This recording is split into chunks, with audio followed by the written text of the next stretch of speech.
وزیر اعظم کا آئندہ برس مانسون کے نقصانات سے بچنے کے لیے ابھی سے تیاری کا حکم۔ موسمیاتی تبدیلی کے مضر اثرات سے بچاؤ کے قلیل مدتی منصوبے کی منظوری۔ وزیر اعظم شہباز شریف کا فوری عمل درآمد کا حکم۔ ارلی وارننگ سسٹم مربوط بنانے کی بھی ہدایت۔ اجلاس سے خطاب کرتے ہوئے وزیر اعظم نے کہا، صوبائی حکومتوں سے مل کر موسمیاتی تبدیلی سے بچاؤ کی منصوبہ سازی کی جائے۔ ہر تیسرے سال موسمیاتی تبدیلی کے مضر اثرات پر جی ڈی پی کا بڑا حصہ خرچ کرنا پڑتا ہے۔ پاکستان کا موسمیاتی تبدیلی میں کردار نہ ہونے کے برابر ہے۔ قومی سطح پر منصوبہ سازی کے لیے نیشنل واٹر کونسل کا اجلاس بلانے کی ہدایت۔ 2022 کے سیلاب کے جو نقصانات تھے وہ 9% جی ڈی پی سے زیادہ تھے۔ 2-3% ہماری جی ڈی پی بڑھتی ہے اور 4.5% جی ڈی پی کے ڈائریکٹ نقصان اور 4.5% جی ڈی پی کا انڈائریکٹ نقصان، 9% جی ڈی پی کا نقصان ہو جائے۔ 4570 لوگ مر چکے ہیں، اللہ کو پیارے ہو چکے ہیں پچھلے 3 سے 4 سیلابوں میں۔ 4 کروڑ لوگ ان 4 سیلابوں میں دربدر ہو چکے ہیں۔ 2022 کے سیلاب میں جی ڈی پی کے 9% تک نقصانات ہوئے۔ وفاقی وزیر مصدق ملک کی چیئرمین این ڈی ایم اے کے ساتھ نیوز کانفرنس۔ کہا، گزشتہ 3 سے 4 سیلابوں میں 4600 افراد جان سے گئے، 4 کروڑ لوگ بے گھر ہوئے۔ طویل المدت حکمت عملی میں 5 سال کے دوران موسمیاتی مطابقت کا حامل انفراسٹرکچر تیار کر رہا ہے۔ وزیر اعظم نے نکاسی نظام اور دریاؤں کے بند 200 روز میں ٹھیک کرنے کی ہدایت کی۔ چیئرمین این ڈی ایم اے نے کہا کہ اگلے سال 20 سے 26% زیادہ بارشوں کی توقع ہے۔ ہر سال پاکستان میں موسمیاتی تبدیلی کی شدت بڑھ رہی ہے۔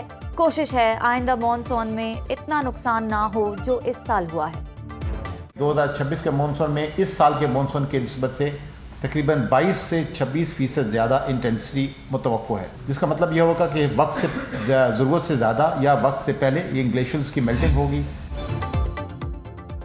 دنیا کے آلودہ شہروں میں لاہور کا آج تیسرا نمبر۔ صبح کے اوقات میں ایئر کوالٹی انڈیکس 206 ریکارڈ۔ قصور، شیخوپورہ، گوجرانوالہ اور فیصل آباد کی فضا میں بھی سانس لینا دشوار۔ پنجاب حکومت کے اسموگ کے تدارک کے لیے اقدامات تیز۔ ہاٹ سپاٹ ایریاز میں اینٹی اسموگ گنز کا استعمال، digital surveillance, drone monitoring, zero tolerance enforcement جاری۔ سینئر وزیر پنجاب مریم اورنگزیب کی عوام سے احتیاطی تدابیر اختیار کرنے کی اپیل۔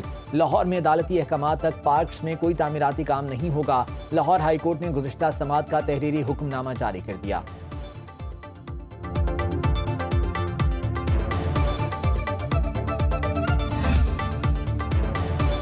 صوبے بنانے کے قانون میں بھی آئینی ترمیم ہو سکتی ہے۔ وفاقی وزیر صحت مصطفیٰ کمال کہتے ہیں، پیپلز پارٹی کہتی تھی زرعی ٹیکس نہیں لگنا چاہیے۔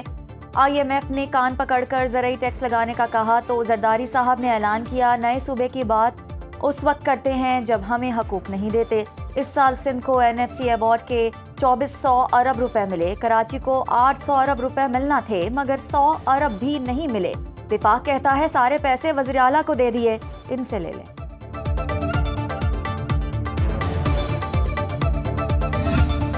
امریکہ نے سعودی عرب کو اہم نان نیٹو اتحادی قرار دے دیا۔ ٹرمپ کا سعودی ولی عہد محمد بن سلمان کے اعزاز میں وائٹ ہاؤس میں اشاعیہ۔ امریکی صدر نے خطاب میں کہا، سعودی عرب کے ساتھ اسٹریٹجک دفاعی معاہدے پر دستخط کیے، سعودی عرب کے ساتھ درینہ تعلقات کو مزید مضبوط بنائیں گے۔ مشرق وسطیٰ میں دیرپا امن قائم کرنے کے قریب پہنچ چکے۔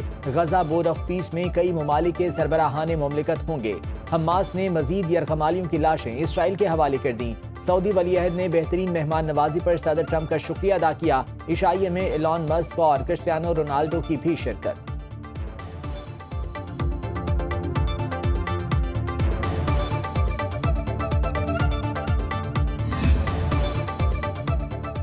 سعودی عرب کا امریکہ میں 10 کھرب ڈالر تک سرمایہ کاری بڑھانے کا اعلان۔ وائٹ ہاؤس میں سعودی ولی عہد اور صدر ٹرمپ کی ملاقات کا اعلامیہ جاری۔ دفاعی پیکج کے تحت سعودی عرب کو F-35 لڑاکا طیارے فراہم کیے جائیں گے۔ سعودی عرب امریکہ سے 300 ٹینک بھی خریدے گا۔ توانائی، مصنوعی ذہانت اور دیگر شعبوں میں مفاہمت کی یادداشتوں پر دستخط۔ کرٹیکل منرلز فریم ورک کا معاہدہ طے پا گیا۔ معدنیات کی سپلائی چین محفوظ بنانے کے لیے تعاون بڑھایا جائے گا۔ سعودی عرب کو دنیا کے بہترین امریکی اے آئی سسٹمز تک رسائی دی جائے گی۔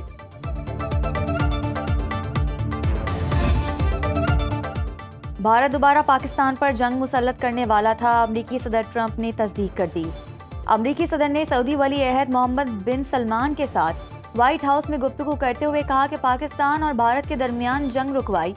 پاک بھارت وہ جنگ تھی بھی رکوائی جو دوبارہ شروع ہونے والی تھی۔ تجارت کی بنیاد پر جنگیں رکوائیں۔ دنیا میں 8 بڑی جنگیں رکوانے پر فخر ہے۔ ایران کے ساتھ نیوکلیئر ڈیل کے لیے تیار ہوں۔ تہران سے معاہدے کے لیے بات چیت کا آغاز ہو گیا ہے۔ اندازہ نہیں تھا روس یوکرین جنگ بندی کا معاملہ اتنا طویل ہو جائے گا۔ صدر ٹرمپ روس اور یوکرین جنگ بندی کے لیے بھی پرامید۔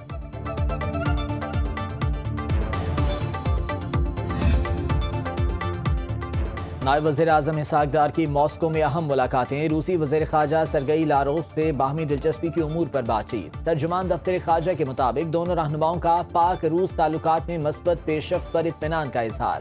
اقوام متحدہ اور شنگھائی تعاون تنظیم سمیت کثیر الجہتی فورمز میں تعاون پر اتفاق۔ اسحاق ڈار کی تاجکستان کے وزیر اعظم سے بھی ملاقات۔ پاک تاجک دو طرفہ تعلقات مزید مضبوط بنانے کا اعادہ۔ نائب وزیر اعظم اسحاق ڈار نے SCO اجلاس کی سائیڈ لائن پر روسی صدر پیوٹن سے بھی ملاقات کی۔ نائب وزیر اعظم اسحاق ڈار کا آج سے 21 نومبر تک برسلز کا دورہ۔ پاکستان EU اسٹریٹجک ڈائیلاگ کے 7ویں اجلاس میں شرکت شیڈیول۔ اسحاق ڈار چوتھے EU انڈو پیسفک وزارتی فورم میں بھی شریک ہوں گے۔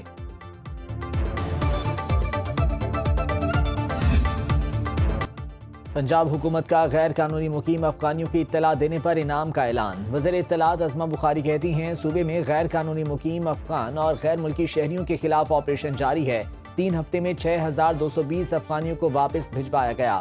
وسل بلور کے تحت کئی شہریوں نے درست معلومات حکومت کو فراہم کی۔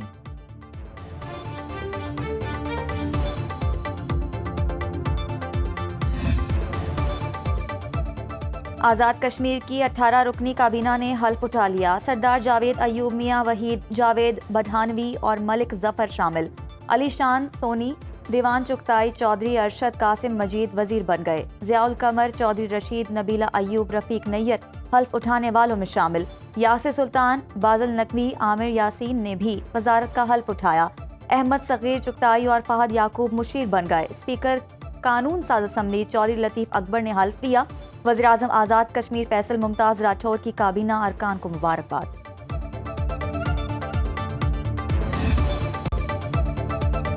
41 امیدواروں کو آزاد قرار دینے کا اختیار عدالت کے پاس نہیں۔ مخصوص نشستوں کے کیس میں فیصلہ آئین اور حقائق سے مطابقت نہیں رکھتا۔ جسٹس جمال مندوخیل کا اکثریتی فیصلے پر جزوی اپیلیں منظور کرنے کا فیصلہ جاری۔ جسٹس مندوخیل نے مخصوص 39 نشستوں پر اپنا اصل فیصلہ برقرار رکھا۔ 41 نشستوں پر اکثریتی فیصلے کو ریویو میں تبدیل کر دیا۔ عدالت کسی امیدوار کی سیاسی وابستگی تبدیل نہیں کر سکتی۔ جسٹس جمال مندوخیل نے 41 نشستیں واپس سنی اتحاد کونسل کے حق میں قرار دیں۔ جسٹس منصور علی شاہ نے اکثریتی فیصلے میں 41 امیدواروں کو آزاد قرار دیا تھا۔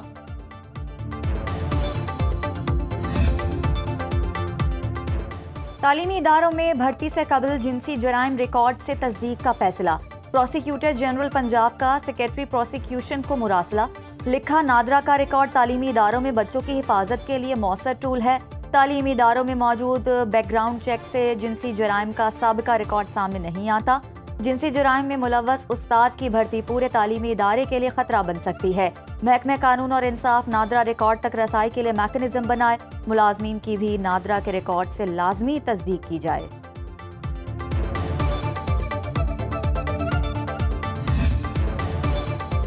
پاکستان سٹاک مارکیٹ میں کاروبار کا مثبت رجحان۔ 100 انڈیکس میں 1370 پوائنٹس کا اضافہ، 1,62,305 کی سطح پر ٹریڈنگ۔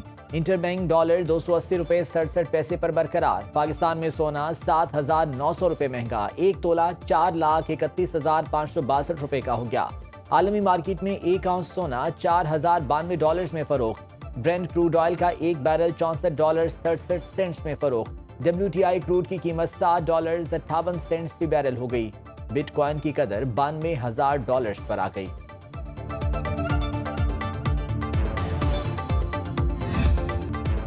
اسلام آباد میں پاکستان کا پہلا کیش لیس بازار فعال۔ خریداری پر کیش کی صورت میں ادائیگی ختم۔ H9 ہفتہ وار بازار میں اب صرف آن لائن ادائیگی۔ 3000 سٹالز کو QR کوڈ جاری۔ سٹال ہولڈرز کے لائسنس اور نرخ نامے ڈیجیٹل بورڈز پر آویزاں۔ خریدار بینک یا ایزی پیسہ اکاؤنٹ کے ذریعے ہی ادائیگی کر سکتے ہیں۔ ڈیجیٹل ادائیگی پر صارفین کو خصوصی رعایت۔ دوسرے مرحلے میں کیش لیس نظام اسلام آباد کے تمام شاپنگ سینٹرز، اسپتالوں، ہوٹلوں اور ایئرپورٹ پر نافذ کیا جائے گا۔